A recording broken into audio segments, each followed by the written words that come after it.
नमस्कार दोस्तों, आपका स्वागत है आपके अपने चैनल स्टडी वाइन्स ऑफिशियल पर। तो आज की इस वीडियो में हम नेशनल पार्क यानी कि प्रमुख राष्ट्रीय उद्यान कवर करेंगे। बहुत डिमांड थी आप लोगों की इस टॉपिक के लिए, तो आज हम नेशनल पार्क को मेमोरी टेक्निक की सहायता से यानी कि ट्रिक की सहायता से कवर करेंगे। चाहे आप किसी भी परीक्षा की तैयारी कर रहे हों, नेशनल पार्क से आपकी परीक्षा में 1 या 2 प्रश्न पूछे ही जाते हैं। और अगर आज आप इस वीडियो को पूरा एंड तक देख लेते हैं तो उसके बाद आपको कोई और वीडियो देखने की ज़रूरत नहीं पड़ेगी। तो चलिए बिना देरी किए हुए वीडियो को शुरू करते हैं। तो चलिए वीडियो की शुरुआत करते हैं। आप लोगों ने 3 चीज़ें सुनी होंगी। एक वन्यजीव अभयारण्य जिसे इंग्लिश में कहते हैं वाइल्ड लाइफ सेंचुरी, दूसरा राष्ट्रीय उद्यान जिसे कहते हैं नेशनल पार्क, और तीसरा जैव मंडल आरक्षित क्षेत्र जिसे इंग्लिश में कहते हैं बायोस्फीयर रिजर्व। तो आज की इस वीडियो में हम राष्ट्रीय उद्यान कवर करेंगे और किसी अन्य वीडियो में वन्यजीव अभयारण्य और जैव मंडल आरक्षित क्षेत्र को भी कवर करेंगे। तो वीडियो को शुरू करने से पहले मैं आपको बताता हूँ कि जो ये वाइल्ड लाइफ सेंचुरी है या नेशनल पार्क हैं, ये बनाए क्यों जाते हैं। तो जैसा कि आपको पता है कि जो भारतीय उपमहाद्वीप है, ये ना केवल अपनी सांस्कृतिक विविधताओं के लिए जाना जाता है, बल्कि यहाँ पर वनस्पतियों और जीवों की भी विविध प्रजातियाँ पाई जाती हैं। इसलिए भारत में वाइल्ड लाइफ सेंचुरी और नेशनल पार्क का निर्माण किया जाता है ताकि जो भी संकटग्रस्त जानवर हैं, पक्षी हैं, उनका संरक्षण यानी कि प्रोटेक्शन किया जा सके। इसीलिए राष्ट्रीय उद्यान और वन्यजीव अभयारण्य बनाए जाते हैं। तो पहले हम वन्यजीव अभयारण्य, राष्ट्रीय उद्यान और जैव मंडल आरक्षित क्षेत्र में क्या डिफरेंस होता है इसे देख लेते हैं, क्योंकि आप बहुत कंफ्यूज होते होंगे कि इन तीनों में क्या डिफरेंस होता है। तो पहले हम डिफरेंस देख लेते हैं, उसके बाद हम राष्ट्रीय उद्यान पढ़ना शुरू करेंगे। तो सबसे पहले देख लेते हैं कि वन्यजीव अभयारण्य यानी कि वाइल्ड लाइफ सेंचुरी क्या होती है। तो वन्यजीव अभयारण्य में किसी एक प्रजाति या कुछ विशिष्ट प्रजातियों का संरक्षण किया जाता है, यानी कि ऐसी प्रजाति जो या तो संकटग्रस्त हो या किसी क्षेत्र में कोई विशिष्ट प्रजाति का जानवर पाया जाता हो, तो उसका संरक्षण करने के लिए वन्यजीव अभयारण्य का निर्माण किया जाता है। मतलब कि उस प्रजाति को बचाने के लिए वन्यजीव अभयारण्य का निर्माण किया जाता है। और वन्यजीव अभयारण्य में कुछ सीमा तक जानवरों को चराने, लकड़ी इकट्ठा करने तथा पर्यटन की छूट होती है। मतलब कि इसमें कुछ हद तक मानव गतिविधियों की छूट होती है। वो अपनी मतलब कि जानवरों को चरा सकते हैं, लकड़ियाँ इकट्ठा कर सकते हैं और पर्यटन की भी छूट होती है। तो उसके बाद हम देखते हैं कि राष्ट्रीय उद्यान क्या होता है। तो राष्ट्रीय उद्यान में सभी जीवों का संरक्षण समान रूप से किया जाता है। तो हमने वन्यजीव अभयारण्य में पढ़ा कि किसी एक प्रजाति या कुछ विशिष्ट प्रजातियों का ही संरक्षण किया जाता है, पर राष्ट्रीय उद्यान में क्या होता है कि राष्ट्रीय उद्यान के अंतर्गत जितनी भी प्रजातियां आती हैं, सभी का संरक्षण समान रूप से किया जाता है, चाहे कोई भी चीज़ हो। उसमें हम वनस्पतियों का भी संरक्षण करते हैं, जानवरों का भी संरक्षण करते हैं और पूरे के पूरे उस पर्यावरण यानी कि एनवायरनमेंट का संरक्षण करते हैं जो कि राष्ट्रीय उद्यान के अंतर्गत आता है। और राष्ट्रीय उद्यान में किसी भी प्रकार की मानव गतिविधि प्रतिबंधित है। हमने वन्यजीव अभयारण्य में देखा कि वहाँ पर कुछ हद तक मानव गतिविधि जो है वो अलाउड है, जैसे कि वो अपने जानवरों को चरा सकते हैं, लकड़ियाँ इकट्ठा कर सकते हैं और पर्यटन की छूट है। पर राष्ट्रीय उद्यान में ऐसी किसी भी प्रकार की मानव गतिविधि प्रतिबंधित है। तो मतलब कि अगर हम कहें तो सबसे सख्त कानून है राष्ट्रीय उद्यान के, और उससे कम सख्त हैं वन्यजीव अभयारण्य के, और उससे भी कम सख्त कानून है जैव मंडल आरक्षित क्षेत्र के। तो अब हम देखते हैं कि जैव मंडल आरक्षित क्षेत्र क्या होता है। तो जैव मंडल रिजर्व में किसी भूभाग की जैव विविधता को बचाने के लिए उस पूरे क्षेत्र को संरक्षित किया जाता है, जिसमें न केवल जीव जंतु बल्कि वनस्पतियाँ और मानव आबादी भी शामिल होती है। तो अगर हम क्षेत्रफल की दृष्टि से देखें तो सबसे बड़ा एरिया होता है जैव मंडल आरक्षित क्षेत्र का, उससे कम होता है वन्यजीव अभयारण्य का, और सबसे कम एरिया होता है राष्ट्रीय उद्यान का। और अगर हम कानून की बात करें, नियम कानून की, तो सबसे ज़्यादा सख्ताई होती है राष्ट्रीय उद्यान में, उससे कम होती है वन्यजीव अभयारण्य में, और उससे भी कम सख्ताई होती है जैव मंडल आरक्षित क्षेत्र में। और जो जैव मंडल आरक्षित क्षेत्र होता है ये काफ़ी बड़े एरिया में फैला होता है।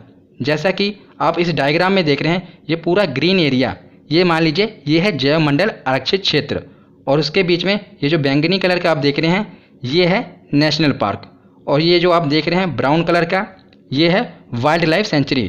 तो आप देख ही सकते हैं कि एक जैव मंडल आरक्षित क्षेत्र में बहुत से राष्ट्रीय उद्यान भी हो सकते हैं और वन्यजीव अभयारण्य भी इसके अंतर्गत आ सकते हैं। तो जैसा कि जैव मंडल आरक्षित क्षेत्र इतने बड़े भूभाग में फैला होता है, तो इसीलिए इसे 3 क्षेत्रों में बांटा जाता है।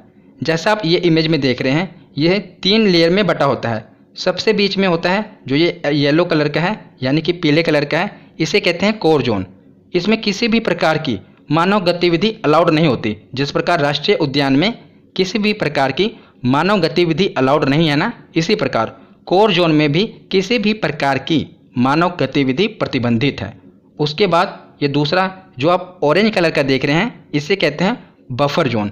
ये देख रहे हैं ना, ये दूसरी लेयर, इसे कहते हैं बफर जोन। तो बफर जोन में भी मानव गतिविधि अलाउड नहीं है, पर रिसर्च के लिए और एजुकेशनल पर्पस के लिए, यानी कि शोध के लिए अलाउड है बफर जोन में। तो जो सबसे लास्ट लेयर है इसे कहते हैं ट्रांजिशन जोन, जो रेड कलर की है ना, इसे कहते हैं ट्रांजिशन जोन, और इसे हिंदी में कहते हैं संक्रमण जोन। तो संक्रमण जोन में मानव गतिविधियां अलाउड हैं, मतलब कि मानव यहाँ पर अपनी बस्ती बसा सकते हैं, यहाँ पर जानवर भी चरा सकते हैं, लकड़ियाँ इकट्ठा कर सकते हैं। जैसा हमने वन्यजीव अभयारण्य में पढ़ा था ना, वही सेम चीज़ यहाँ पर मानव गतिविधियाँ अलाउड हैं। बफर जोन में क्या है, सिर्फ शोध के लिए, रिसर्च के लिए ही अलाउड है, और जो कोर जोन है यहाँ बिल्कुल ही प्रतिबंधित है, यहाँ पर बिल्कुल ही मानव गतिविधि अलाउड नहीं है। तो आशा करता हूँ आपने वन्यजीव अभयारण्य, राष्ट्रीय उद्यान और जैव मंडल आरक्षित क्षेत्र, इसमें क्या डिफरेंस है ये समझ लिया होगा। अब हम राष्ट्रीय उद्यान को पढ़ते हैं। तो चलिए अब राष्ट्रीय उद्यान के बारे में डिटेल में पढ़ते हैं। तो डिटेल में पढ़ने से पहले आपको ये पता होना चाहिए कि राष्ट्रीय उद्यान से क्या क्या प्रश्न बनते हैं। तो 3 प्रकार के प्रश्न इससे बनते हैं। पहला कि अगर कोई विशिष्ट प्रजाति का जानवर पाया जाता है किसी भी राष्ट्रीय उद्यान में तो वो पूछा जाता है। दूसरा, कुछ महत्वपूर्ण तथ्य पूछे जाते हैं, जैसे कि कौन सा सबसे पहला राष्ट्रीय उद्यान है, कौन सा सबसे बड़ा राष्ट्रीय उद्यान है, ये पूछा जाता है। और तीसरा जो कि सबसे महत्वपूर्ण है कि कौन सा राष्ट्रीय उद्यान किस राज्य में है, ये पूछा जाता है। तो तीनों ही चीज़ें हम पढ़ेंगे। तो सबसे पहले हम देखते हैं कुछ महत्वपूर्ण तथ्य कि कौन सा राष्ट्रीय उद्यान सबसे पहले बना, कौन सा सबसे बड़ा है, ये सब हम पहले कवर कर लेते हैं। तो ये सीधा 1 लाइनर क्वेश्चन पूछे जाते हैं। तो सबसे पहले देखते हैं कि भारत का सबसे पहला राष्ट्रीय उद्यान कौन सा है। तो ये है हेली नेशनल पार्क। ये भारत का सबसे पहला राष्ट्रीय उद्यान है जिसका निर्माण 1936 में हुआ था और जिसका नाम अब बदल दिया गया है। अब इसका नाम है जिम कॉर्बेट राष्ट्रीय उद्यान। जब ये बना था तो इसका नाम था हेली नेशनल पार्क, पर अब इसका नाम है जिम कॉर्बेट राष्ट्रीय उद्यान, जो कहाँ पर है, ये उत्तराखंड में है। ये तीनों चीज़ें आप याद रखिएगा। सबसे पहला राष्ट्रीय उद्यान है हेली नेशनल पार्क, जिसका अब नाम है जिम कॉर्बेट राष्ट्रीय उद्यान, और ये उत्तराखंड में है। तो हमने पहला राष्ट्रीय उद्यान देख लिया। अब हम देखते हैं कि भारत का सबसे बड़ा राष्ट्रीय उद्यान कौन सा है। सबसे बड़ा, तो भारत का सबसे बड़ा राष्ट्रीय उद्यान है हेमिस राष्ट्रीय उद्यान, यानी कि हेमिस नेशनल पार्क। यह राष्ट्रीय उद्यान लद्दाख में स्थित है, जो भारत में जम्मू कश्मीर और लद्दाख 2 केंद्र शासित प्रदेश बन चुके हैं ना, तो ये अब लद्दाख में स्थित है। पहले हम पढ़ते थे कि ये जम्मू कश्मीर में था, पर अब ये लद्दाख में आ चुका है। तो याद रखिएगा, हेमिस राष्ट्रीय उद्यान लद्दाख में स्थित है, जो कि 4400 वर्ग किलोमीटर में फैला हुआ है, जिस कारण ये भारत का सबसे बड़ा राष्ट्रीय उद्यान है। और ये जो हेमिस नेशनल पार्क है ये किस लिए जाना जाता है, तो ये अपने हिम तेंदुए के लिए जाना जाता है, यानी कि यहाँ पर स्नो लेपर्ड पाया जाता है, इसीलिए ये प्रसिद्ध है। तो हमने ये देख लिया कि भारत का सबसे बड़ा राष्ट्रीय उद्यान कौन सा है। अब हम देखते हैं कि भारत का सबसे छोटा राष्ट्रीय उद्यान कौन सा है? तो भारत का सबसे छोटा राष्ट्रीय उद्यान साउथ बटन राष्ट्रीय उद्यान है। याद रखिएगा कौन सा? साउथ बटन, जिसका क्षेत्रफल 0.03 वर्ग किलोमीटर है, बहुत ही कम है। और यह राष्ट्रीय उद्यान भारत के केंद्र शासित प्रदेश अंडमान और निकोबार द्वीप समूह पर स्थित है। तो जैसा कि आप इमेज में देख रहे हैं, ये अंडमान और निकोबार का एक द्वीप है जिस पर ये राष्ट्रीय पार्क बना हुआ है और जो कि 0.03 वर्ग किलोमीटर में फैला हुआ है, जिससे कारण इसे भारत का सबसे छोटा राष्ट्रीय उद्यान कहा जाता है। कौन सा है ये? साउथ बटन राष्ट्रीय उद्यान। तो उसके बाद हम देखते हैं कि भारत में सबसे ज़्यादा राष्ट्रीय उद्यान किस राज्य में है? तो याद रखिएगा मध्य प्रदेश में। मध्य प्रदेश में सबसे ज़्यादा राष्ट्रीय उद्यान है, कितने? 11। तो महत्वपूर्ण तथ्य हमने देख लिए। अब हम देखते हैं सभी राज्यों के प्रमुख राष्ट्रीय उद्यान। तो सबसे पहले हम जम्मू कश्मीर के नेशनल पार्क देखते हैं। तो जम्मू कश्मीर के 3 नेशनल पार्क हैं जो एग्ज़ाम में पूछे जाते हैं। कौन कौन से? पहला है दाचीगाम नेशनल पार्क, दूसरा है सलीम अली नेशनल पार्क और तीसरा है किश्तवाड़ नेशनल पार्क।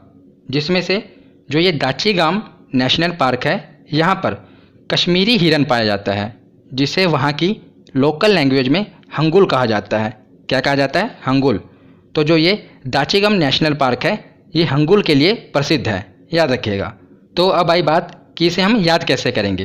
तो देखिए, जो ये सलीम अली नेशनल पार्क है, इसे तो आप आसानी से याद रख पाएंगे, क्योंकि जो ये जम्मू कश्मीर वाला एरिया है, ये मुस्लिम बाहुल्य एरिया है। मतलब कि यहाँ पर हमारे जो मुस्लिम भाई बहन हैं, ये इनकी आबादी ज़्यादा है।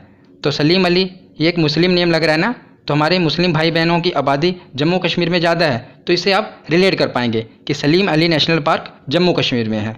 और बाकी के बचे 2, इसे कैसे याद करेंगे? तो देखिए, जो किश्तवाड़ है, इसके पीछे क्या है? वार। तो आपको पता है कि जो जम्मू कश्मीर वाला एरिया है, ये आतंकवाद से पीड़ित रहता है, तो यहाँ पर हमेशा वॉर होती रहती है ना, तो इसके पीछे किश्तवाड़ के पीछे है वार, तो इसे आप रिलेट कर पाएंगे। और दूसरा है दाचीगाम, कि इसके पीछे है GAM, इसे हम पढ़ेंगे गम। तो देखिए, जब भी वार होती है तो सैनिक शहीद होते हैं, तो हमें बहुत दुख होता है, यानी कि गम होता है। तो इससे आप रिलेट कर पाएंगे और आप तीनों नेशनल पार्क याद रख पाएंगे कि ये जम्मू कश्मीर में है। तो जम्मू कश्मीर के बाद अब हम देखते हैं लद्दाख। तो लद्दाख में एक ही राष्ट्रीय उद्यान है जो हमें पढ़ना है और यही एग्ज़ाम में पूछा जाता है। यह है हेमिस राष्ट्रीय उद्यान। ये हमने पीछे पढ़ा ना कि यह भारत का सबसे बड़ा राष्ट्रीय उद्यान है और यह हिम तेंदुआ यानी कि स्नो लेपर्ड के लिए मशहूर है। यहाँ पर हिम तेंदुआ पाया जाता है, याद रखिएगा। कहाँ पर? हेमिस राष्ट्रीय पार्क में। और यह भारत का सबसे बड़ा नेशनल पार्क है जो कि लद्दाख में है, याद रखिएगा। तो लद्दाख के बाद अब हम देखते हैं हिमाचल प्रदेश।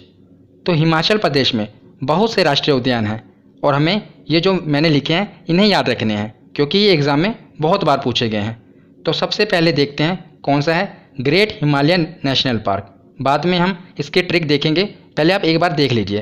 पहला है ग्रेट हिमालयन नेशनल पार्क, दूसरा है पिन वैली नेशनल पार्क, तीसरा है खीर गंगा नेशनल पार्क, चौथा है सिम्बलबारा नेशनल पार्क और पांचवा है इंदर किला नेशनल पार्क। तो ये 5 प्रमुख राष्ट्रीय उद्यान हैं हिमाचल प्रदेश में जो हमें याद रखने हैं।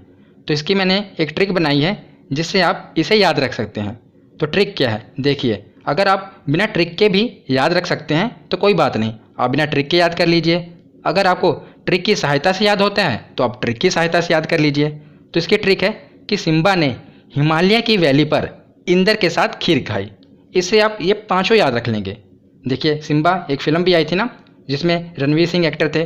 तो सिम्बा हिमालय घूमने गया था, हिमालय की वैली पर यानी कि घाटी पर, अपने दोस्त इंदर के साथ। तो जब वहाँ पर उसको ठंडी लगी तो उसने गर्मा गर्म खीर खाई। तो इसी से आप रिलेट करेंगे कि सिम्बा ने हिमालय की वैली पर इंदर के साथ खीर खाई। तो अब देखिए, इससे आपको 5 नाम याद रहेंगे। सिम्बा से क्या रहेगा? सिम्बलबारा नेशनल पार्क, हिमालय से great Himalayan national park, valley से Pin valley national park, Inder से इंदर किला नेशनल पार्क और खीर से खीर गंगा नेशनल पार्क। ये 5 के 5 राष्ट्रीय उद्यान हिमाचल प्रदेश में है। तो ये है इसके ट्रिक जिससे आप इसे आसानी से याद रख सकते हैं। तो हिमाचल प्रदेश के बाद अब हम देखते हैं उत्तराखंड। तो उत्तराखंड में भी 6 प्रमुख राष्ट्रीय उद्यान हैं जो हमें याद करने हैं। तो इन्हें हम आसानी से याद कर लेंगे। देखिए कैसे। पहला है जिम कॉर्बेट नेशनल पार्क। ये तो हमने पढ़ा भी पीछे कि ये भारत का सबसे पहला नेशनल पार्क है, तो ये बताने की ज़रूरत तो नहीं पड़ेगी, आपको याद होना चाहिए कि ये उत्तराखंड में है। दूसरा है नंदा देवी नेशनल पार्क। तीसरा है गोविंद नेशनल पार्क। चौथा है valley of flower national park. पांचवा है गंगोत्री नेशनल पार्क और छठा है राजा जी नेशनल पार्क। तो अब इसे हम देखिए मैप में देख लीजिए, ये सभी नेशनल पार्क हैं। तो अब हम देखते हैं कि इन्हें याद कैसे करेंगे। तो जो पहला है जिम कॉर्बेट नेशनल पार्क, ये तो आपको याद ही होना चाहिए कि ये उत्तराखंड में है, क्योंकि ये हमारे भारत का पहला नेशनल पार्क है। अब हम देखते हैं कि बाकी के जो बचे इन्हें याद कैसे करेंगे। तो आपको पता होगा जो उत्तराखंड है ये तीर्थ स्थलों के लिए यानी कि देवी देवताओं के स्थान के लिए फेमस है। तो सबसे ऊपर है नंदा देवी नेशनल पार्क यानी कि नंदा देवी माता। दूसरा गोविंद यानी कि कृष्ण भगवान, तो ये तीर्थ स्थलों के लिए फेमस है ना, देवी देवताओं के लिए। तो नंदा देवी, गोविंद, जब वहाँ पर इतने देवी देवता होंगे तो वैली ऑफ फ्लावर यानी कि फूलों की घाटी तो होगी इनके चरणों में चढ़ाने के लिए, माता के और भगवान के चरणों में फूल चढ़ाने के लिए वहाँ पर फूलों की घाटी तो होगी ही ना। तो वैली ऑफ फ्लावर भी यहीं पर है उत्तराखंड में। और चौथा है गंगोत्री नेशनल पार्क। तो मैंने आपको गंगा नदी तंत्र वाली वीडियो में बताया था ना कि जो उत्तराखंड है यहीं पर है गंगोत्री ग्लेशियर, जहाँ से भागीरथी नदी निकलती है। गंगोत्री ग्लेशियर से भागीरथी नदी निकलती है और दूसरी उत्तराखंड से ही एक नदी निकलती है अलकनंदा, और यही दोनों मिलके आगे गंगा नदी बनाती हैं। तो ये गंगोत्री ग्लेशियर कहाँ पर है? तो उत्तराखंड में ही है। तो वहीं पर है गंगोत्री नेशनल पार्क और एक बचा राजा जी नेशनल पार्क, इसे आप याद रख लीजिएगा। तो देखिए Nanda Devi, Govind, valley of flower और गंगोत्री ये हमने एक ही साथ रिलेट करके पढ़ लिए। और जिम कॉर्बेट नेशनल पार्क ये सबसे महत्वपूर्ण है, तो हमें पता ही होना चाहिए था ना कि ये उत्तराखंड में है जो कि भारत का सबसे पहला राष्ट्रीय उद्यान है। तो इन्हें सब याद रखिएगा आप। तो अब आगे देखते हैं 3 राज्य हैं उत्तर प्रदेश, बिहार और झारखंड। इन तीनों में आपको एक एक ही नेशनल पार्क याद रखना है और यही पूछे जाएंगे। तो पहले देखते हैं उत्तर प्रदेश। तो उत्तर प्रदेश में है दुधवा नेशनल पार्क। कौन सा? दुधवा राष्ट्रीय उद्यान। तो इसे आप कैसे याद रखेंगे? आपको पता होगा कि पूरे भारत में सबसे ज़्यादा दूध का उत्पादन उत्तर प्रदेश से ही होता है। तो कहाँ से होता है? उत्तर प्रदेश से सबसे ज़्यादा दूध का उत्पादन। तो इसीलिए याद रखिएगा कि दुधवा राष्ट्रीय उद्यान भी उत्तर प्रदेश में ही है, दूध से आप रिलेट करिएगा।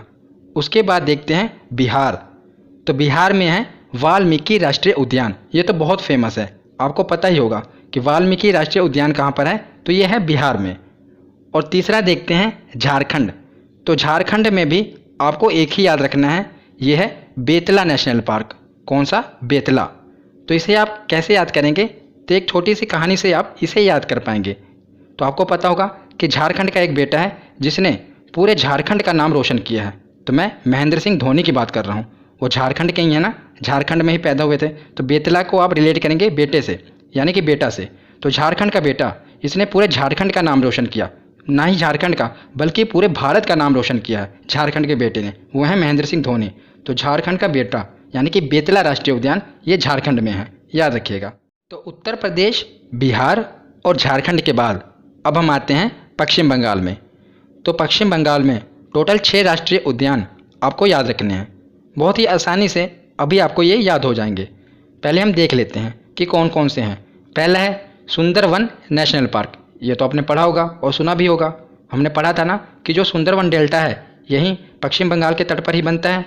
तो ये सुंदरवन नेशनल पार्क भी कहाँ पर है? पश्चिम बंगाल में ही है। और ये रॉयल बंगाल टाइगर के लिए प्रसिद्ध है। तो रॉयल बंगाल टाइगर यहीं सुंदरवन नेशनल पार्क में पाए जाते हैं और इसी के लिए ये प्रसिद्ध है, याद रखिएगा। दूसरा है गोरुमारा नेशनल पार्क। तीसरा है बुक्सा नेशनल पार्क। चौथा है सिंगालीला नेशनल पार्क। पांचवा है जल्दापारा नेशनल पार्क और छठा है न्यूरा वैली नेशनल पार्क। तो जो ये सुंदरबन है ये तो आपको याद होना चाहिए कि ये है पश्चिम बंगाल में। तो दूसरा हम देखते हैं गोरुमारा। अगर कोई चीज़ सुंदर होगी तो वो गोरी भी होगी ना, तो गोरू से गोरा याद रखेंगे। कोई चीज़ सुंदर है तो वो गोरी भी है यानी कि गोरा है, तो गोरुमारा। बाकी के जो ये 4 बचे इन्हें हम एक ही चीज़ से याद करेंगे, एक स्टोरी से हम इन चारों को याद करेंगे। तो आपने एक गाना सुना होगा, जो एक गाना है हाय गर्मी।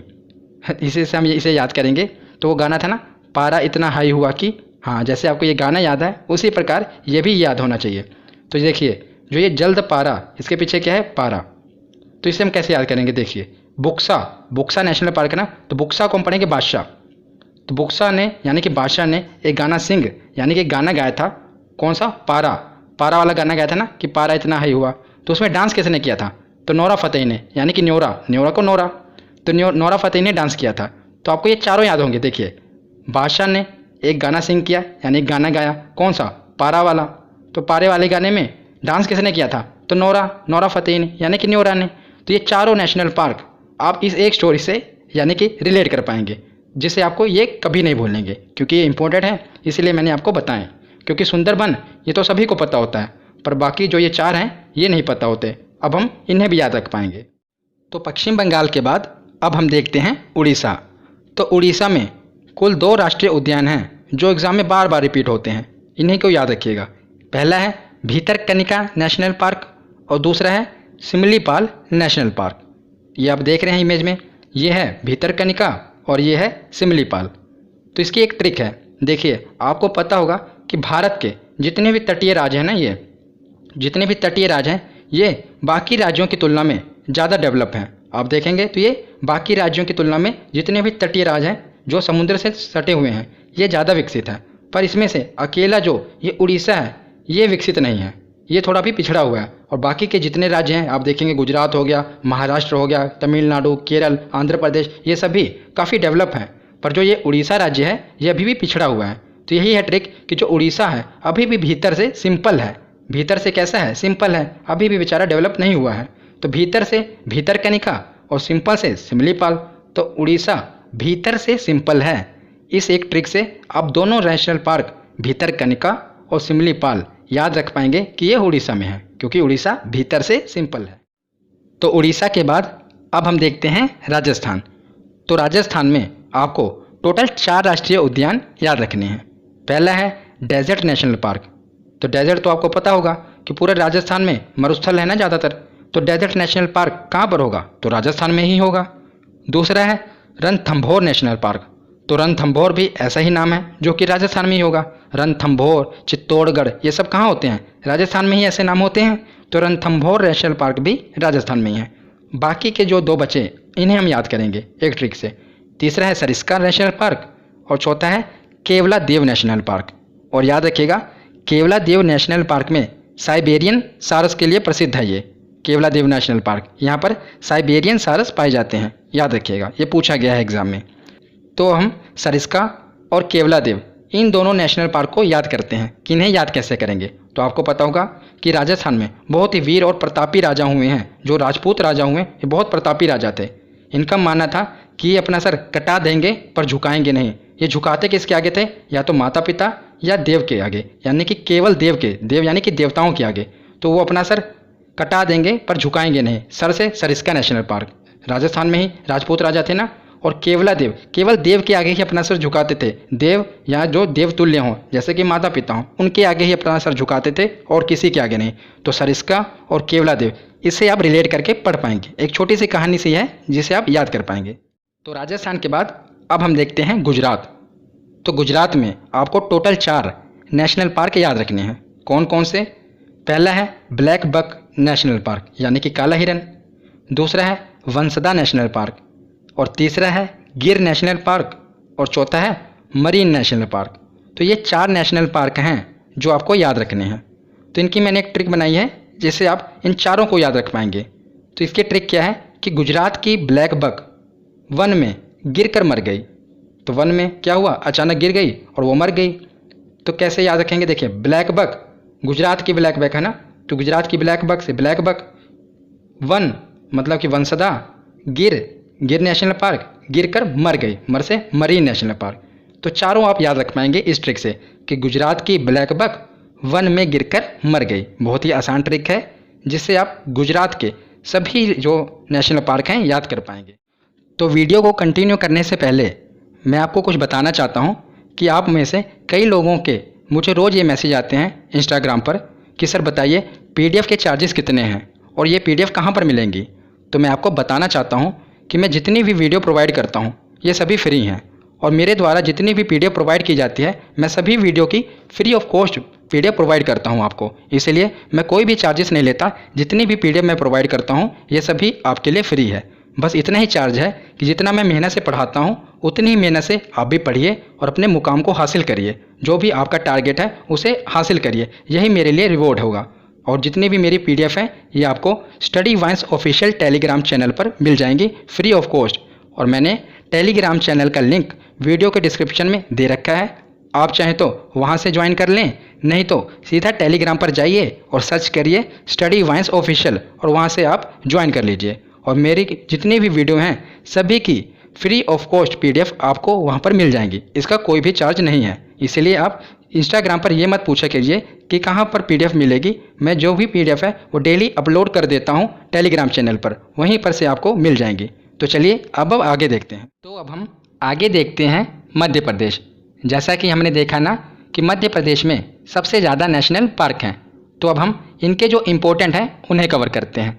तो सबसे पहले है कान्हा नेशनल पार्क, दूसरा है माधव, तीसरा है बांधवगढ़, चौथा है वन विहार, पांचवा पन्ना, छठा सतपुड़ा, पेंच संजय।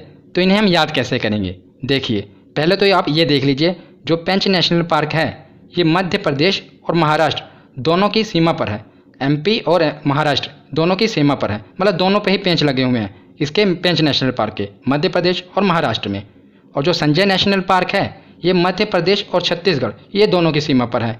तो संजय नेशनल पार्क भी दोनों की सीमा पर है, एक मध्य प्रदेश में तो है ही और छत्तीसगढ़ में भी है। और जो ये पेंच नेशनल पार्क है ये भी मध्य प्रदेश में है और महाराष्ट्र में, तो इन दोनों को याद रखिएगा।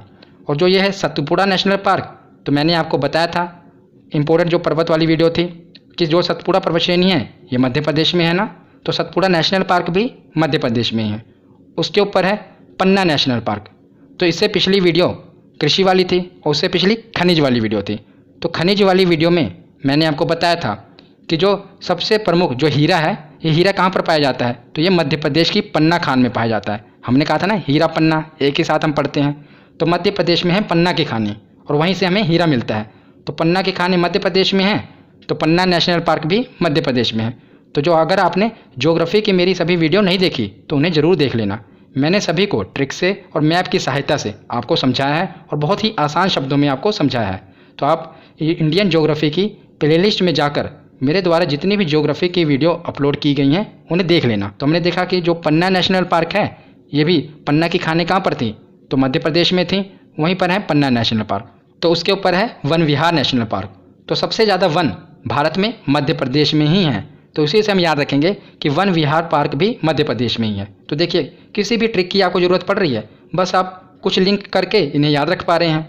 उसके ऊपर है ये ऊपर वाले तीन हम देखते हैं। तो देखिए ये तीनों एक है कान्हा, कान्हा को ही माधव कहते हैं और माधव और बांधव साथ साथ रिलेट हो रहे हैं। तो कान्हा माधव बांधव ये आप याद रखेंगे कि मध्य प्रदेश में है। कान्हा माधव भी कान्हा जी को ही कहते थे और बांधव आप रिलेट कर लीजिएगा, कान्हा माधव बांधव ये तीनों मध्य प्रदेश में हैं। वन सबसे ज़्यादा वन मध्य प्रदेश में है, पन्ना पन्ना की खाने मध्य प्रदेश में है, सतपुड़ा सतपुड़ा पर्वत श्रृंखला मध्य प्रदेश में है। तो ये सभी आप मध्य प्रदेश से रिलेट करके याद रख पाएंगे। तो मध्य प्रदेश के बाद अब हम देखते हैं छत्तीसगढ़। तो सबसे देखिए नीचे है गुरु घासीदास संजय नेशनल पार्क। तो अभी हमने जो पीछे ये पढ़ा ना कौन सा संजय नेशनल पार्क, जो कि मध्य प्रदेश और छत्तीसगढ़ दोनों में ही फैला हुआ था, वही संजय नेशनल पार्क को छत्तीसगढ़ में क्या कहते हैं, गुरु घासीदास नेशनल पार्क। और उसके ऊपर है कांगेर वैली नेशनल पार्क। और सबसे ज़्यादा इम्पोर्टेंट जो कि एग्ज़ाम में पूछा जाता है अगर छत्तीसगढ़ से पूछा जाए तो ये है इंद्रावती नेशनल पार्क। तो ये एग्ज़ाम में पूछा जाता है, तो इसे हम कैसे याद रखेंगे? तो मैंने आपको नदी वाली वीडियो में बताया था कि इंद्रावती नदी किस राज्य की प्रमुख नदी है, तो ये छत्तीसगढ़ की प्रमुख नदी है। याद रखिएगा इंद्रावती नदी कहाँ की प्रमुख नदी है, तो छत्तीसगढ़ की। तो उसी से आप रिलेट करेंगे कि वहाँ की प्रमुख नदी है छत्तीसगढ़ की, तो वहीं पर होगा इंद्रावती नेशनल पार्क। तो इसे आप याद कर पाएंगे। तो छत्तीसगढ़ के बाद अब हम देखते हैं असम। तो असम में कुल 5 नेशनल पार्क हैं और हम इन 5 को अभी चुटकियों में याद कर लेंगे और सभी महत्वपूर्ण हैं। कौन कौन से? पहला है मानस नेशनल पार्क, दूसरा है नामेरी नेशनल पार्क, तीसरा है मोस्ट इम्पोर्टेंट कौन सा, काजीरंगा नेशनल पार्क। आपने काजीरंगा नेशनल पार्क के बारे में सुना होगा ना। तो ये जो काजीरंगा नेशनल पार्क है ये फेमस क्यों है, तो ये एक सींग वाले गेंडे के लिए फेमस है। यहाँ पर एक सींग वाला गेंडा पाया जाता है, इसी के लिए प्रसिद्ध है ये काजीरंगा नेशनल पार्क। उसके बाद है डिब्रू सैखोवा नेशनल पार्क, और एक है राजीव गांधी ओरांग नेशनल पार्क। तो राजीव गांधी नाम से आपको 3 नेशनल पार्क देखने को मिलेंगे। अभी आप पढ़ लीजिए, लास्ट में मैं आपको कंक्लूजन बता दूंगा कि कहाँ कहाँ पर कौन कौन से हैं। तो ये है राजीव गांधी, साथ में देखिए क्या लिखा है, ओरांग। तो कई बार लिखा होता है ओरांग नेशनल पार्क, तो उसे ही आप असम में ही टिक करेंगे। अगर लिखा होगा राजीव गांधी ओरांग नेशनल पार्क, तो भी वो असम में ही होगा। तो इसे अब हम एक ट्रिक से याद करते हैं, जिसे हम पाँचों के पाँचों याद रख पाएंगे और कभी नहीं भूलेंगे। आपने एक कहावत तो सुनी होगी ना कि जब मियाँ बीबी राजी, हाँ कहावत तो आपको पूरी याद है कि जब मियाँ बीबी राजी तो क्या करेगा काजी। पर इस कहावत से आपको कोई फ़ायदा नहीं हुआ, पर आज आपको इससे फ़ायदा होगा। यहाँ पर ट्रिक क्या है कि माना ना मेरी असम का काजी, करवा दी डिब्रू राज से शादी। यहाँ पर क्या हुआ, काजी तो माना पड़ा है पर मियाँ बीबी राजी नहीं है। वहाँ पर मियाँ बीबी राजी थे पर काजी नहीं माना था। यहाँ पर काजी मान चुका है पर मियाँ बीबी राजी नहीं है। माना ना मेरी असम का काजी, करवा दी डिब्रू राज से शादी। तो देखिए इसे याद कैसे करेंगे। माना से मानस नेशनल पार्क, नामेरी से नामेरी नेशनल पार्क, काजी से काजीरंगा नेशनल पार्क, और डिब्रू राज से डिब्रू सैखोवा नेशनल पार्क, और राज से राजीव गांधी ओरांग नेशनल पार्क। तो माना नामेरी असम का काजी, करवा दी डिब्रू राज से शादी। तो अब इसी लाइन से आप पाँचों के पाँचों असम के जितने भी राष्ट्रीय उद्यान हैं याद कर पाएंगे। बहुत ही आसान ट्रिक है ना। तो चलिए अब आगे देखते हैं। असम के बाद हम देखते हैं 3 राज्य, सिक्किम, मणिपुर और अरुणाचल प्रदेश। तो सबसे पहले देखते हैं सिक्किम। तो सिक्किम में है कंचनजंगा राष्ट्रीय उद्यान, सुना ही होगा आपने, बहुत ही फेमस है। इसको वहाँ के लोकल लोग कहते हैं कांचनजोंगा नेशनल पार्क, हिंदी में हम पढ़ते हैं कंचनजंगा राष्ट्रीय उद्यान। तो कंचनजंगा नेशनल पार्क बहुत ही फेमस है, और मैंने आपको जो पर्वतों वाली वीडियो थी वहाँ पर आपको बताया था कि कंचनजंगा जो पर्वत है वो कहाँ पर है, तो वो सिक्किम में ही है ना, तो आपको पता होगा। तो कंचनजंगा राष्ट्रीय उद्यान भी सिक्किम में ही है, याद रखिएगा। तो सिक्किम के बाद देखते हैं मणिपुर। मणिपुर में एक नेशनल पार्क है और यही सबसे ज़्यादा इम्पोर्टेंट है, कैबुल लामजाओ नेशनल पार्क। तो ये इतना इम्पोर्टेंट क्यों है, क्योंकि ये दुनिया का एकमात्र ऐसा पार्क है जो कि पानी पर तैर रहा है, यानी कि फ्लोट कर रहा है। ये दुनिया का एकमात्र तैरता हुआ नेशनल पार्क है, इसीलिए ये इम्पोर्टेंट बन जाता है।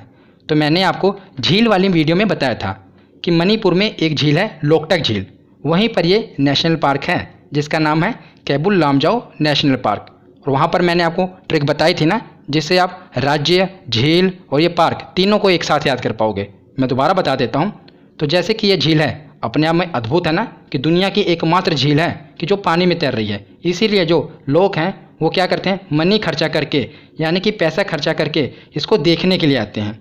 तो मनी खर्चा करके कौन से किसको देखने आते हैं, कैबुल लामजाओ पार्क को, क्योंकि ये दुनिया का एकमात्र तैरता हुआ पार्क है। तो मनी खर्चा करेंगे यानी कि पैसा खर्चा करेंगे, मनी से मणिपुर, तो लोग देखने आएंगे, लोग से लोकटक झील, यानी कि लोकटक झील पर है कौन सा नेशनल पार्क है, तो कैबुल लामजाओ नेशनल पार्क है, क्योंकि ये दुनिया का एकमात्र तैरता हुआ पार्क है, इसलिए लोग मनी खर्चा करके इसे देखने आते हैं। तो याद रखिएगा। तो इसके बाद देखते हैं अरुणाचल प्रदेश। अरुणाचल प्रदेश में एक ही है, इसे आप याद रख लीजिएगा, कौन सा, नामदफा नेशनल पार्क। तो एक इकलौता है, तो इसे याद रख लीजिएगा, कौन सा, नामदफा नेशनल पार्क। तो अब हम आगे देखते हैं महाराष्ट्र। तो महाराष्ट्र में कुल 4 नेशनल पार्क हैं जो हमें याद करने हैं। कौन कौन से, पहला है संजय गांधी नेशनल पार्क, दूसरा है ताडोबा नेशनल पार्क, तीसरा है गूगामल नेशनल पार्क, और चौथा है नवेगांव नेशनल पार्क। तो याद रखिएगा यहाँ पर है संजय गांधी नेशनल पार्क।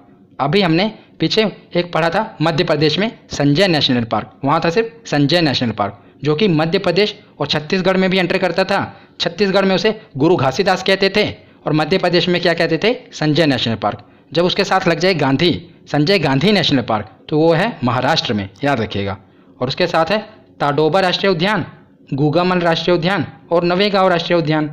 तो इसे हम याद कैसे करेंगे, तो आपको पता होगा जो नवेगांव है, गोरेगांव, ये कहाँ पर है, महाराष्ट्र में है ना। तो इसकी ट्रिक है कि संजय और गूगामल महाराष्ट्र के नवेगांव में तंबोला खेल रहे थे। तो तंबोला आपको पता है गेम है, तो ये दोनों मिलकर संजय और गूगामल ये महाराष्ट्र के नवेगांव में क्या कर रहे थे, तंबोला खेल रहे थे। जब नवेगांव आएगा तो आपको पता रहेगा ये महाराष्ट्र में ही है। तो संजय और गूगामल नवेगांव में तंबोला खेल रहे थे। तो देखिए कैसे होगा कि संजय से संजय गांधी नेशनल पार्क, गूगामल से गूगामल नेशनल पार्क, नवेगांव से नवेगांव और तंबोला से ताडोबा, तंबोला ताडोबा। तो ये चारों आप इस आसान सी ट्रिक से याद रख पाएंगे। बहुत ही आसान ट्रिक है कि संजय और गोगामल महाराष्ट्र के नवेगांव में तंबोला खेल रहे थे। अगर आपको बिना ट्रिक के ही याद रहता है तो आप बिना ट्रिक के याद कर लेना, पर अगर आपको ट्रिक से याद रहता है तो एक बार वीडियो को आप पूरा देख लेना, उसके बाद मैं आपको PDF प्रोवाइड करूँगा, पूरे आप नोट्स बना लेना। तो 2-3 बार आप पढ़ लेंगे तो आपको ये याद रहेंगे, क्योंकि वैसे भी बहुत से नेशनल पार्क हैं और इन्हें बिना ट्रिक के या बिना किसी मेमोरी टेक्निक के याद नहीं किया जा सकता, इसलिए आप इसे याद करना। तो महाराष्ट्र के बाद अब हम देखते हैं आंध्र प्रदेश। तो आंध्र प्रदेश में 3 राष्ट्रीय उद्यान आपको याद रखने हैं। कौन कौन से? पहला है राजीव गांधी नेशनल पार्क, दूसरा है श्री वेंकटेश्वर नेशनल पार्क और तीसरा है पापीकोंडा नेशनल पार्क। तो मैंने आपको बताया था ना कि जो राजीव गांधी नेशनल पार्क हैं ये 3 नेशनल पार्क हैं। आप अक्सर कंफ्यूज रहते होंगे कि कौन सा राजीव गांधी कहाँ पर हम टिक करें, तो मैं आपको बताता हूँ। देखिए, अगर लिखा है राजीव गांधी ओरांग नेशनल पार्क, साथ में लिखा हो ओरांग, अगर खाली ये लिखा हो कि ओरांग नेशनल पार्क तो वो भी असम में है। अगर ये लिखा हो राजीव गांधी ओरांग नेशनल पार्क तो भी असम में ही होगा। अगर ये लिखा है कि राजीव गांधी नेशनल पार्क, खाली राजीव गांधी लिखा हो, तो ये होगा आंध्र प्रदेश में। और इसी को हम रामेश्वरम नेशनल पार्क भी कहते हैं। अगर लिखा हो राजीव गांधी रामेश्वरम तब भी आप टिक करेंगे आंध्र प्रदेश, क्योंकि इसी को कहते हैं ना रामेश्वरम। और तीसरा अभी हम आगे पढ़ेंगे वो है कर्नाटक में, जिसे कहते हैं राजीव गांधी नागरहोल नेशनल पार्क। वो अक्सर लिखा आता है नागरहोल नेशनल पार्क, पर कई बार क्या होता है वो राजीव गांधी नागरहोल भी लिख देते हैं। तो याद रखिएगा, राजीव गांधी नागरहोल कर्नाटक, राजीव गांधी रामेश्वरम आंध्र प्रदेश, राजीव गांधी ओरांग असम। तो ये तीनों आप याद रखिएगा। अब मैं आशा करता हूँ कि आपकी कन्फ्यूज़न दूर हो गई होगी कि अगर आपको एग्ज़ाम में आएगा तो आप गलत टिक नहीं करेंगे। तो हमने देख लिया कि राजीव गांधी कहाँ पर है, आंध्र प्रदेश में, श्री वेंकटेश्वर ये भी आंध्र प्रदेश में, और पापीकोंडा ये भी आंध्र प्रदेश में। तो लोग अपने पाप मिटाने जाते हैं श्री वेंकटेश्वर भगवान के पास। वेंकटेश्वर भगवान विष्णु भगवान के अवतार है ना। तो जब भी लोग पाप से अंधे हो जाते हैं तो वो श्री वेंकटेश्वर भगवान के पास अपने पाप मिटाने जाते हैं। इसे आप रिलेट कर पाएंगे। पापीकोंडा और वेंकटेश्वर ये कहाँ पर हैं, आंध्र प्रदेश में। तो आंध्र प्रदेश के बाद अब हम आते हैं कर्नाटक में। तो कर्नाटक में भी 5 नेशनल पार्क हैं और उनके नाम भी इतने अद्भुत हैं कि आप भूल जाते होंगे, पर अब आप कभी नहीं भूलेंगे। पहला है नागरहोल नेशनल पार्क, दूसरा है कुद्रेमुख नेशनल पार्क, तीसरा है अंशी, चौथा है बैनरघट्टा और 5वां है बांदीपुर। तो अब हम इसके ट्रिक देखते हैं कि इसे याद कैसे करेंगे, क्योंकि 5 इंपॉर्टेंट है। अब आप इसे कभी भूलेंगे नहीं। तो जैसा कि आपको पता होगा कि प्रधानमंत्री मोदी ने स्वच्छ भारत अभियान लॉन्च किया था। सभी राज्यों ने इसमें बढ़ चढ़ कर भाग लिया और सभी भारत के निवासियों ने भी बढ़ चढ़ कर भाग लिया था, पर कर्नाटक ने कुछ ज़्यादा ही बढ़ चढ़ कर भाग ले लिया। कर्नाटक ने क्या कहा कि कर्नाटक के नगर में कूड़े का अंश भी बैनर पर बैन है। तो जो बैनर लगता है ना उस पर भी कूड़े का अंश बैन है। तो ये है हमारी ट्रिक, इसे हम याद कर पाएंगे कि कर्नाटक के नगर में कूड़े का अंश भी बैनर पर बैन है। तो देखिए, नगर से आएगा नागरहोल, कूड़े से कुद्रेमुख, कूड़े से कुद्रेमुख, अंश से अंशी, आगे क्या है बैनर, तो बैनर से बैनरघट्टा, और बैन से क्या होगा, ये देखिए ये है BAN बैन, तो बैन से बांदीपुर। तो कर्नाटक के नगर में कूड़े के अंश भी बैनर पर बैन हैं, याद रखिएगा। इससे आप ये 5 नेशनल पार्क याद कर पाएंगे। आशा करता हूँ आपको ट्रिक पसंद आ रही होगी, जिससे आप रिलेट कर पाएंगे और सभी जो नेशनल पार्क आपको कठिन लगते होंगे ये याद रहेंगे। तो अब आगे देखते हैं केरल। तो केरल में आपको 4 नेशनल पार्क याद रखने हैं। पहला है साइलेंट वैली नेशनल पार्क, दूसरा है पेरियार, तीसरा है अन्नामुडी और चौथा है एराविकुलम। तो ये 4 नेशनल पार्क आपको याद रखने हैं। तो इनके याद रखने का तरीका, तो जो पहला है साइलेंट वैली यानी कि शांत घाटी। तो ये GK का क्वेश्चन है ना कि शांत घाटी कहाँ पर है, तो केरल में है। तो साइलेंट वैली कहाँ पर है, तो केरल में। तो साइलेंट वैली नेशनल पार्क भी केरल में ही होगा। तो ये दोनों आप याद रखिएगा। और पेरियार, ये तो मैंने आपको कितनी बार बता चुका हूँ कि अगर पेरियार झील हो, पेरियार नेशनल पार्क हो, पेरियार नदी हो, पेरियार के आगे कुछ भी लिखा हो तो वो केरल में ही होगा, याद रखिएगा। तो पेरियार से रिलेटेड कोई भी चीज़ हो तो केरल में होगी। तो पेरियार नेशनल पार्क भी केरल में है। और एक जो लास्ट में है इराविकुलम, इसे याद रख लीजिएगा। और ये जो ऊपर है अन्नामुडी, तो अन्नामुडी भी मैं आपको बता देता हूँ। तो मैंने आपको अन्नामलाई की पहाड़ियाँ बताई थी ना कि वो तमिलनाडु और केरल में फैली हुई हैं। इधर है तमिलनाडु और केरल में फैली हुई हैं, पर जो उसकी सबसे ऊंची चोटी थी अन्नामुडी, ये कहाँ पर थी, तो केरल में। तो अन्नामलाई पहाड़ी की सबसे ऊंची चोटी अन्नामुडी पहाड़ी ये कहाँ पर है? तो केरल में है। तो अन्नामुडी चोटी भी केरल में है और अन्नामुडी नेशनल पार्क भी केरल में है। तो ये तो आप ऐसे ही रिलेट करके याद रख लेंगे, इनकी कोई ट्रिक की अलग से ज़रूरत नहीं है। तो शांत घाटी भी यहीं पर है, पेरियार भी यहीं पर है और अन्नामुडी नेशनल पार्क भी यहीं पर है, याद रखिएगा। तो आगे हम देखते हैं तमिलनाडु। तमिलनाडु में 5 नेशनल पार्क आपको याद रखने हैं, बहुत ही आसान है। पहला है मुदुमलाई, दूसरा है अन्नामलाई, अन्नामलाई को इंदिरा गांधी नेशनल पार्क भी कहते हैं। तीसरा है ग्विंडी नेशनल पार्क, चौथा है मुकुर्थी नेशनल पार्क और पांचवा है gulf of Mannar national park, यानी कि मन्नार की खाड़ी नेशनल पार्क। तो ये तो आप आसानी से याद रख पाएंगे ना, मन्नार की खाड़ी ये तमिलनाडु के पास ही है। ये तमिलनाडु है मान लीजिए, नीचे श्रीलंका और यहाँ पर कुछ द्वीप हैं जिसे हम राम सेतु कहते हैं, और नीचे क्या है? मन्नार की खाड़ी। तो यहीं पर तो है ये नेशनल पार्क, मन्नार की खाड़ी वाला gulf of Mannar national park, जिसे आप आसानी से याद रख पाएंगे। बाकी की आप देखिए कैसे याद रख लेंगे। देखिए ये बाकी की आप ऐसे याद करेंगे, तो आपने फिल्में देखी होंगी ना साउथ की, तो जो साउथ के गुंडे होते हैं, गुंडी नेशनल पार्क को गुंडे से रिलेट करेंगे। ये गुंडी और गुंडा एक ही तरह लग रहा है ना। तो जो साउथ के गुंडे होते हैं, आपको पता है वो जब भी एक मुक्का मारते हैं तो न्यूटन के लॉ भूल जाते हैं। तो जब भी वो मुक्का मारते हैं, मुकुर्थी यानी मुक्का मारते हैं, तो लोगों की मलाई निकाल देते हैं। दोनों में मलाई मलाई आ रहा है ना। तो साउथ के गुंडे जब भी मुक्का मारते हैं तो लोगों की मलाई निकाल देते हैं। तो ये तमिलनाडु से आप रिलेट करेंगे। गुंडी नेशनल पार्क गुंडे, मुकुर्थी मुक्का मारते हैं साउथ के गुंडे, अन्नामलाई और मुदुमलाई तो मलाई निकाल देते हैं। तो इससे आप एक तरीका है याद रख पाएंगे। तो अब हम आगे जो बचे हैं इन्हें भी कवर कर लेते हैं, हरियाणा, नागालैंड और मेघालय। इसके बाद हमारा लास्ट अंडमान निकोबार बचेगा, उसे देख लेंगे। तो इन तीनों में पहले देखते हैं हरियाणा को। तो हरियाणा में एक है सुल्तानपुर नेशनल पार्क और एक है कालेसर नेशनल पार्क। तो जिसमें से जो ये सुल्तानपुर नेशनल पार्क है ये कई बार एग्जाम में पूछा गया है। तो आपने वो मूवी देखी है ना सलमान खान की सुल्तान, तो हरियाणा से ही रिलेटेड थी मूवी, तो इसे आप याद कर पाएंगे, वो हरियाणा से ही रिलेटेड थी ना सुल्तान वाली मूवी। तो सुल्तानपुर नेशनल पार्क कहाँ पर है? हरियाणा में है। और ये देखिए नागालैंड, नागालैंड में है कौन सा national park? Ntangki national park. ना से शुरू हो रहा है, दोनों नाम भी अजीब सा ही है।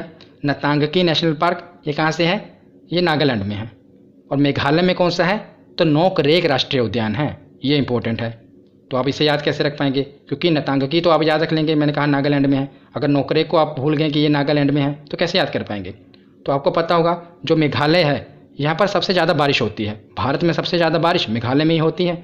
तो आप ऐसे याद रखिए कि वहाँ पर इतना पानी भर जाता है ना कि लोग स्कूटर मोटरसाइकिल से नहीं चलते, नौका से चलते हैं। नोकरेक नौका यानी कि नाव, वहाँ पर इतना पानी भर जाता है कि लोग नावों से चलते हैं, यानी कि नौका से चलते हैं। तो मेघालय में है नोकरेक राष्ट्रीय उद्यान। इस एक ट्रिक से आप रिलेट करके याद कर पाएंगे। लास्ट में बचा अंडमान निकोबार। इसमें 4 नेशनल पार्क हमें याद करने हैं, बस यही चारों एग्जाम में पूछे जाते हैं। जो नीचे वाले 2 हैं नॉर्थ बटन और साउथ बटन। तो हमने पीछे पढ़ा महत्वपूर्ण तथ्य में कि south button national park Bharat का सबसे छोटा नेशनल पार्क है। तो जब साउथ बटन अंडमान निकोबार में होगा तो नॉर्थ बटन भी वहीं होगा। ऊपर वाले हम देखते हैं, एक महात्मा गांधी नेशनल पार्क, एक रानी झांसी मैरी नेशनल पार्क। तो मैं आपको एक छोटी सी स्टोरी से इसे याद कराता हूँ। तो आपको पता होगा कि अंडमान निकोबार में काले पानी की सज़ा दी जाती थी अंग्रेज़ों के समय में। अगर कोई भी स्वतंत्रता सेनानी अंग्रेज़ों का विरोध करता था तो वह उसे काले पानी की सज़ा देते थे। तो ये जो महात्मा गांधी हैं और रानी झांसी हैं, ये भी स्वतंत्रता सेनानी थे ना। तो इससे आप याद करिए कि दोनों स्वतंत्रता सेनानी थे, और जब ये अंग्रेज़ों का विद्रोह करते थे तो अंग्रेज इन्हें काले पानी की सज़ा देने की धमकी देते थे। तो महात्मा गांधी और रानी झांसी, और हमने जितने भी पीछे पढ़े कोई स्वतंत्रता सेनानी नहीं था। महात्मा गांधी और रानी झांसी ये स्वतंत्रता सेनानी हैं, तो अंग्रेज इन्हें विद्रोह करने के लिए दबाते थे, नहीं तो वो कहते थे आपको काले पानी की सज़ा दे दी जाएगी। तो इसे आप याद कर लीजिएगा, एक छोटी सी स्टोरी है जिससे आप कभी भूलेंगे नहीं। तो आज की ये वीडियो यहीं पर ख़त्म होती है। कैसी लगी ये वीडियो कमेंट सेक्शन में ज़रूर बताना। धन्यवाद।